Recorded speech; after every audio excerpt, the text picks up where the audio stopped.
అమ్మ ఏంటి స్వేచ్ఛ మరణం నిజంగా నేనైతే తట్టుకోలేకపోతున్నా.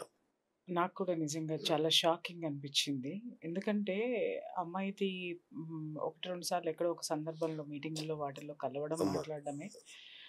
చాలా చలాకీగా ఉంటుంది. చాలా అద్భుతం. చలాకీగా ఉంటుంది. అద్భుతమైనటువంటి వాక్చాతుర్యము. అలాగే ఆమెలో ఒక సృజనాత్మకత నాకు చాలా కవి, బాగా ఇష్టం. రచయిత. యెస్. యాక్చువల్‌గా ఏంటంటే ఇక్కడ మనం ఆలోచించాల్సింది ఏంటంటే ఇంత పొగుడుతున్నాం మనం ఆమెని. ఆమె ధైర్యవంతురాలు. ఆవిడ ఎడ్యుకేటెడ్. అబ్సల్యూట్లీ. ఎన్ని ఆవిడలో ఒక సృజనాత్మకత ఉంది. ఆవిడలో మంచి రచయిత ఉంది. విప్లవకారిణి ఉంది. ఇవన్నీ ఉండి ఆమె ఎందుకు ఈ పని చేసింది? ఇంకా చెప్పాలంటే అమ్మా నాన్నలు కూడా హ్మ్. అద్భుతమైన వ్యక్తులు. వాళ్ళిద్దరు అమ్మా నాన్నలు అవును. కూడా ఉద్యమకారులు, యెస్. ఉద్యమకారులు. ప్రజా జీవితంలో ఉన్నవాళ్ళు. ఉన్నవాళ్ళు వాళ్ళు కూడా మీరన్నట్టు ఎన్నో సమస్యల మీద పోరాడినటువంటి వ్యక్తులు. శక్తి ఉన్నటువంటి Yes. వ్యక్తులు కూడా వాళ్ళు. కానీ ఇక్కడ ఈ పిల్ల విషయానికి వచ్చేసరికి జరిగింది ఏంటి అనంటే ఇక్కడ 2 విషయాలు మనం గమనించాలి. ఎవరు అవునన్నా, ఎవరు కాదన్నా నేను ఇక్కడ చెప్పదలుచుకున్నది ఏంటంటే మొట్టమొదట ఆమె ఈ పరిస్థితికి రావడానికి కారణం ఏంటంటే ప్రతి ఒక్క విప్లవకారుడిలోనూ ఆ విప్లవం ఎక్కడ రగులుతుంది, ఎందుకు ఆ విప్లవ జ్వాలలు వాళ్ళల్లో రగులుతాయి, వాళ్ళల్లో ప్రజ్వరిల్లుతాయి. అలాగే ఒక రచయిత కలం ఎంత పదునుగా ఉంటుంది, ఎంత అద్భుతంగా ఉంటుంది. దానికి కారణం ఏంటి చెప్పమంటారా?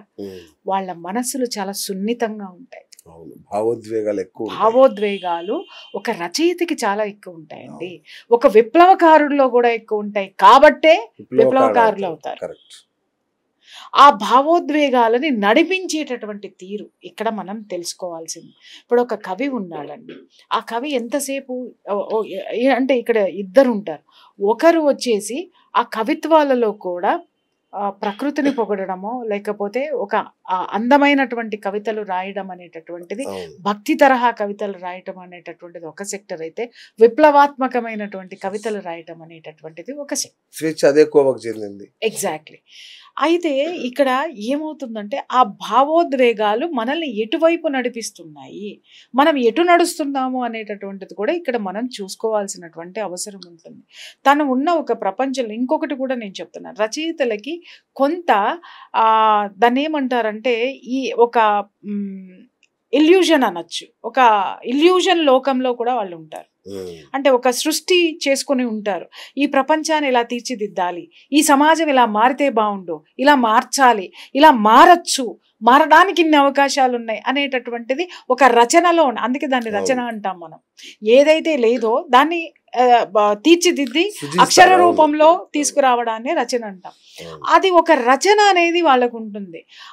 అది ఎప్పుడు కూడా ఎలా ఉంటుంది అనంటే ఇలా జరిగితే బాగుంటుంది, ఇలా జరగాలి, ఇలా మీరు ఇలా నడవండి, ఇలా ఉంటే అక్కడ మీకు స్వర్గం ఉంది, ఇలా ఉంటే ఈ బందిఖానా నుంచి విడుదలవుతారు, ఇలా ఉంటే ఈ మార్గం సుగమం అవుతుంది అనేటటువంటిది వాళ్ళు ఒక పాత్ని క్రియేట్ చేసి దాని ప్రకారమే వాళ్ళ ఆలోచన సరళి కూడా అటువైపు ఉంటుంది.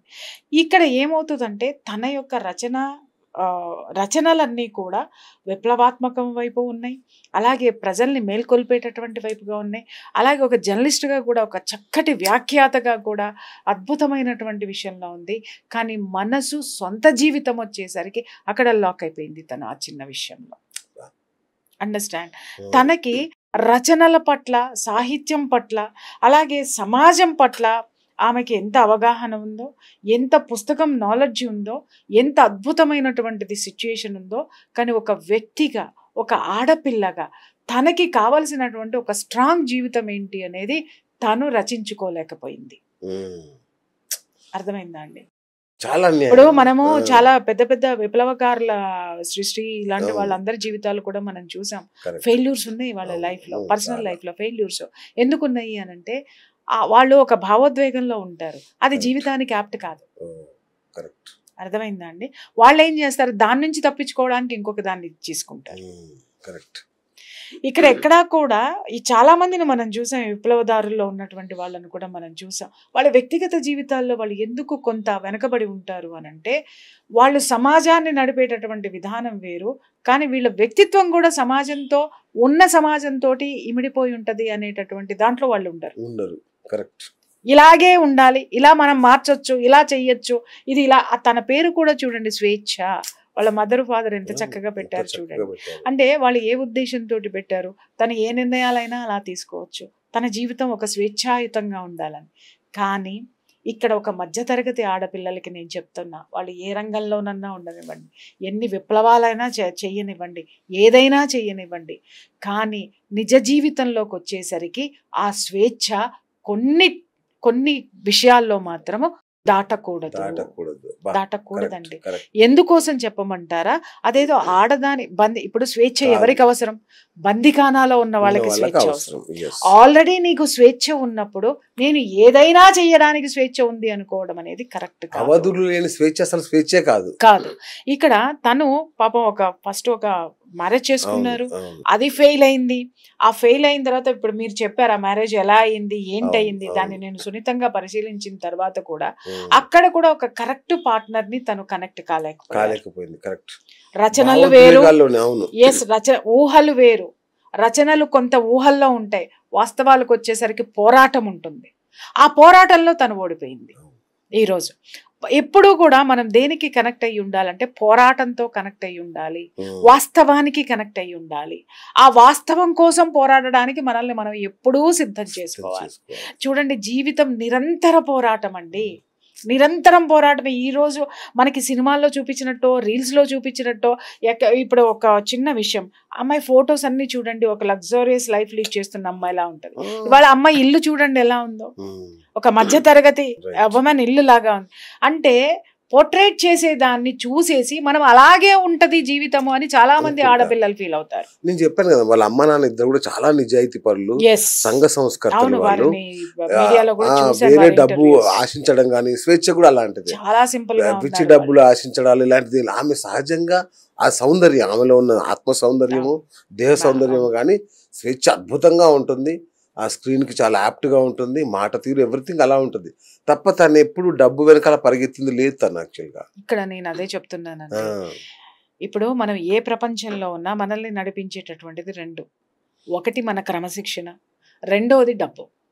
తను తన జీవితంలో ఆ క్రమశిక్షణని ఏర్పరచుకుందా అనంటే, నేను ఇక్కడ చెప్తున్నాను, నేను వేరే విధంగా నేను మాట్లాడడం అనేటటువంటిది కాదు, తను ఉన్నది క్రమశిక్షణ అని అనుకున్నదేమో,